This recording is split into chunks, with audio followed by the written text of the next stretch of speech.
السلام علیکم ناظرین، ویڈیو کو شروع سے لے کر آخر تک دیکھیں تاکہ سعادت اسائنمنٹوں کی تمام باتیں آپ تک پہنچ سکیں۔ شکریہ۔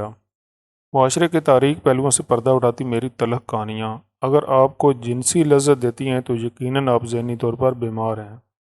زمانے کے جس دور سے آپ گزر رہے ہیں، اگر آپ اس سے ناواقف ہیں تو میرے افسانے پڑھیے۔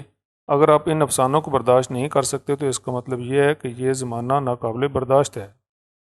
جب عاشق کے پاس الفاظ ختم ہو جاتے ہیں تو وہ چومنا شروع کر دیتا ہے، اور جب کسی مقرر کے پاس الفاظ کا ذکر ختم ہو جاتا ہے تو وہ کھانسنے لگتا ہے۔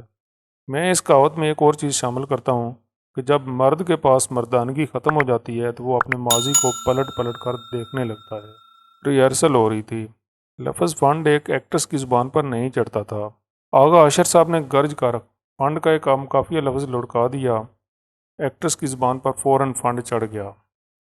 اجنبی عورتوں سے ہم بستری کر کے ان کی درد بھری آنکھیں تمہاری روح میں روتی رہتی ہیں اور تم سوئے رہتے ہو۔ چکلے کی رنڈی نہایت بلند پایہ ادیب ہو سکتی ہے۔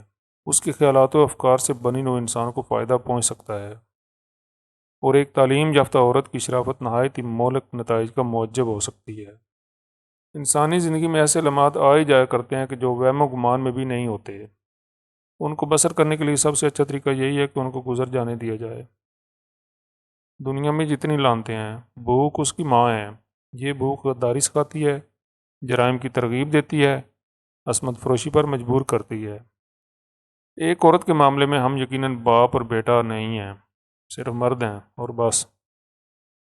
ہر آدمی جس کی ناک بہتی ہو یا منہ سے لعاب نکلتا ہو، پنجاب میں خدا کو پہنچا ہوا اور درویش بن جاتا ہے۔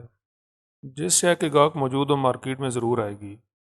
اگر ہمیں ہر شہر میں ایسی عورتیں نظر آتی ہیں جو جسمانی تجارت سے اپنا پیٹ پالتی ہیں تو ہمیں ان کے ذریعہ معاش پر اعتراض نہیں ہونا چاہیے، اس لیے کہ ہر شہر میں ان کے گاہک موجود ہیں۔ محلوں میں جس پر گناہ کے فعل کا بورڈ آویزہ کیا جاتا ہے، ہمیں معاشرے کی بڑی بڑی بزرگ شخصیتوں کے نطفے نظر آتے ہیں۔ جنسی عمل سے فارغ ہو کر وہ اپنے بال سنوارنے کے لیے آئینے کے سامنے کھڑی تھی کہ اچانک پیچھے سے ایک شرافت کے پردے میں لپٹی آواز گونجی، تم اپنی جسم کیوں بیچتی ہو؟